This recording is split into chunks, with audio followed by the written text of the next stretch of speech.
In ancient India, sages and seekers of truth pondered the nature of life. They observed that all beings are caught in a cycle: birth, death, and rebirth called samsara. Life seemed filled with suffering, attachment, and desire, and the question arose, is there a way to be free from this endless cycle? The earliest thinkers, known as the Vedic rishis, turned to the sacred texts called the Vedas. They performed rituals and offered sacrifices to the gods, hoping to gain favor and blessings. But some realized that ritual alone did not free the soul. They began to ask deeper questions.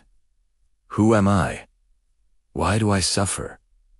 What is the purpose of life? These questions led to the writing of the Upanishads, philosophical texts that explored the essence of reality. Here, the concept of Brahman emerged, the eternal, unchanging, infinite reality behind all things. Alongside it was the idea of Atman, the true self within every being. The sages realized a profound truth.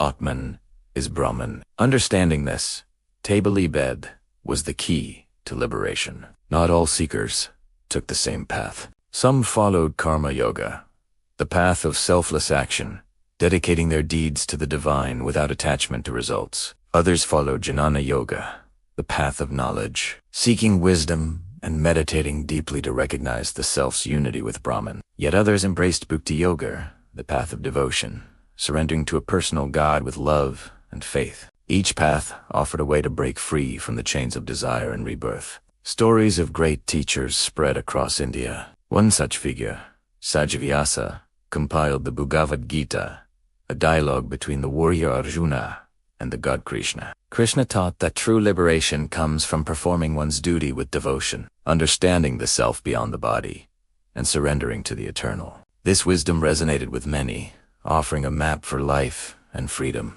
As centuries passed, the search for liberation took many forms. Mystics wandered forests, meditating under trees, seeking truth in silence. Temples became centers of learning, where devotees chanted, sang, and offered prayers. Every festival, ritual, and story carried hints of the ultimate goal: to transcend the physical world and unite with the eternal. Hinduism also taught that liberation is not given, it is earned through understanding, discipline, and realization. Moksha is the release from suffering, the end of the endless cycle of birth and death. It is described as a state of bliss, infinite peace, and union with the divine.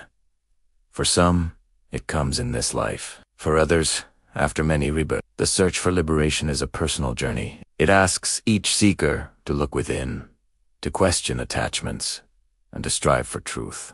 It does not reject the world, but teaches how to live fully, wisely, and without clinging, knowing that the self is eternal and divine. Even today, people across India and the world follow these paths through meditation, devotion, knowledge, and selfless service, continuing the quest that began thousands of years ago. Hinduism, in its essence, remains a story of humanity's tireless search for freedom, understanding, and ultimate liberation.